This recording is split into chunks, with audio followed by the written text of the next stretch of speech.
Donc voilà, donc je vais vous montrer comment faire une grue, donc qui est l'oiseau, hein, pas la grue de chantier.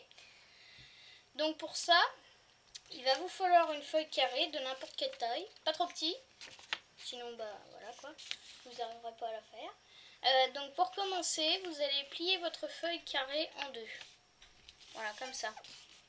Et donc ensuite vous ouvrez à nouveau, comme ça.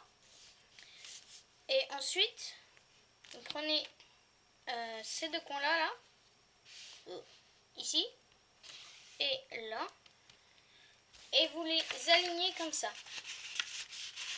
Donc ça va vous donner un pli dans le même sens que l'autre, mais enfin, voilà, ça va vous donner des diagonales.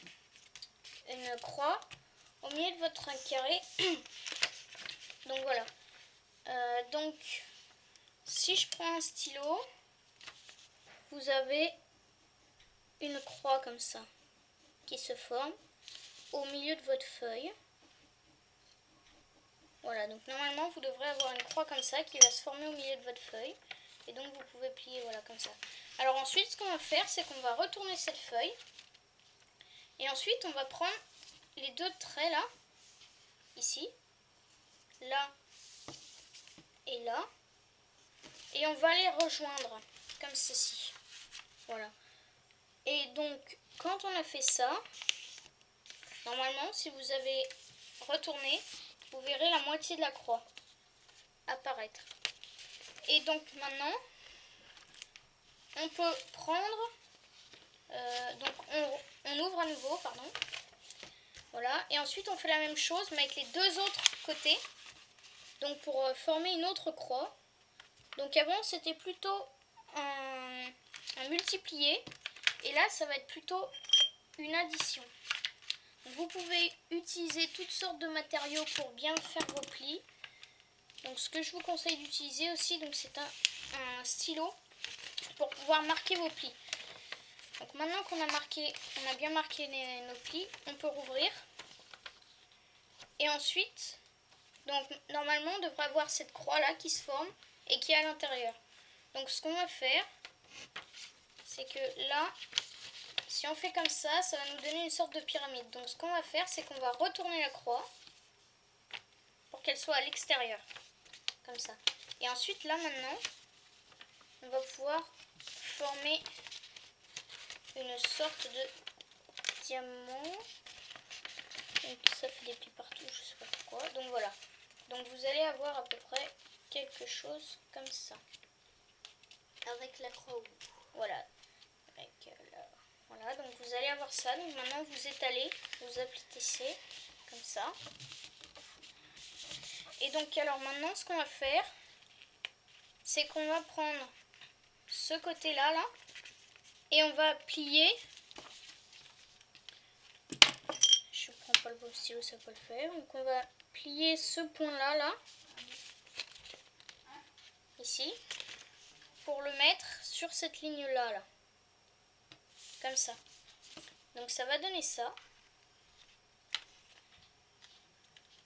Donc voilà. Comme ça. Pareil pour les 4 autres côtés. Hop. Voilà. On retourne. C'est pareil de l'autre côté. Voilà.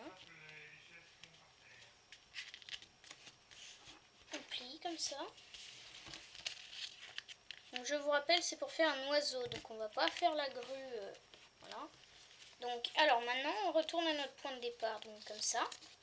Voilà. Donc on a une espèce de cornet de glace. Avec 4. Voilà. Comme ça. Alors maintenant, donc on va repartir à l'endroit où nous avons fait cette ligne. Donc on ouvre.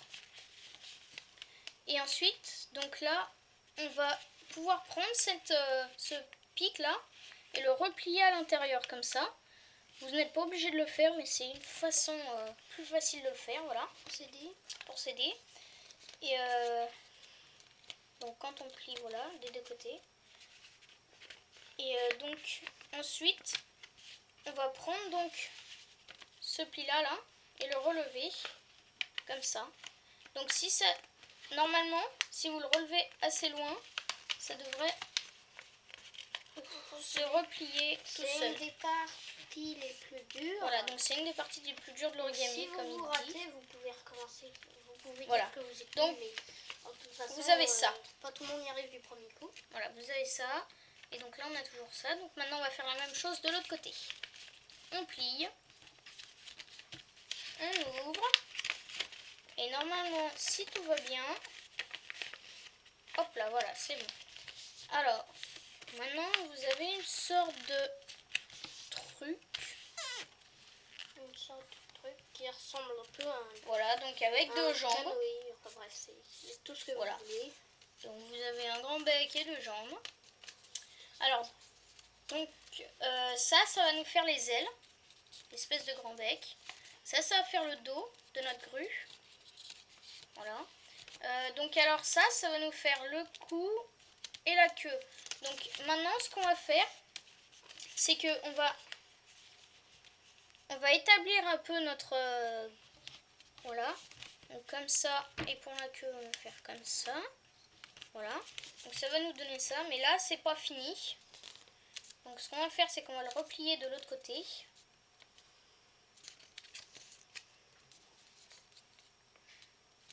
Donc ça, c'est comme le pliage, quand on a le diamant, le pliage du haut. C'est pas forcément à faire, mais c'est pour aider à plier. Voilà, c'est pour aider à plier. Donc maintenant, on ouvre comme ça. Et on rentre à l'intérieur comme ça. Une des parties. Une des deux parties que vous avez pliées. Il n'y a pas d'importance de voilà. quel pied c'est. Non. Donc voilà. Et donc ensuite, maintenant, vous faites pareil de l'autre côté. En remontant. Comme ça. Oups. Là, voilà. Comme ça. Non, c'est bon, il n'y en a pas. Donc alors maintenant, ça va être notre cou. Et ça va être notre queue. Donc la queue, on va la laisser comme ça.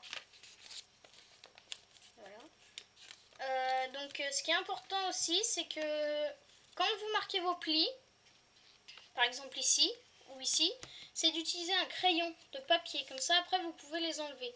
On les a tracés comme ça. Un stylo, c'est pour vous montrer. Pour voilà. montrer les donc, traits. alors maintenant, donc là, c'est pas fini. Ça tient debout, c'est déjà pas mal, mais c'est pas fini. Donc ce qu'on va faire, c'est qu'on va faire pareil pour le cou là. On va replier pour, voilà, pour donner une forme à la tête. Encore une fois, ça vous n'êtes pas obligé de le faire. Voilà. Vous pouvez le faire directement, mais si vous voulez avoir... Donc on va vous montrer après. Donc c'est pour faire c'est pour rendre plus facilement. Pour faire un pli un peu plus précisé pour être sûr d'avoir ce que vous voulez. Donc ensuite, là, donc au lieu de mettre vers l'intérieur, donc là on pousse vers l'intérieur toujours. Enfin voilà. Au lieu de mettre vers l'extérieur, vous poussez vers l'intérieur. Et ensuite, vous roulez un peu comme ça autour de votre doigt l'aile ou autour d'un stylo. Donc ça va donner une petite forme à l'aile.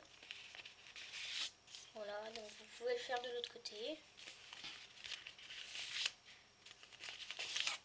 Voilà. Et donc ensuite vous ouvrez. Et voilà, vous avez votre... Vous pouvez aussi, si vous voulez que ce soit un peu mieux, vous pouvez aussi plier comme ça. Voilà, vous pouvez plier comme ça aussi, ouais, voilà. Et donc en pliant comme ça, donc voilà, donc vous avez vos ailes. Donc vos ailes vont rester comme ça.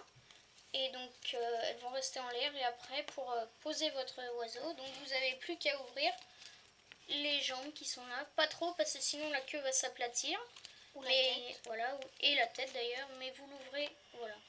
Et donc ce que je vous disais, donc c'est de tracer vos traits avec un crayon papier pour les enlever après, pour que ça fasse plus joli.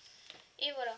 Et donc, donc ça c'est la grue chinoise, et une légende chinoise dit que si vous faites 1000 grues comme celle-là, voilà, vous pouvez faire un vœu. Voilà, une guirlande de 1000 grues. C'est une légende, voilà. Donc je sais pas si c'est vrai. Ça fait beaucoup d'heures de travail. Voilà. Et beaucoup de papier surtout. Beaucoup de papier. 1000 feuilles de papier, 1000 feuilles carrées. Merci d'avoir regardé cette vidéo et peut-être à une autre vidéo. A plus.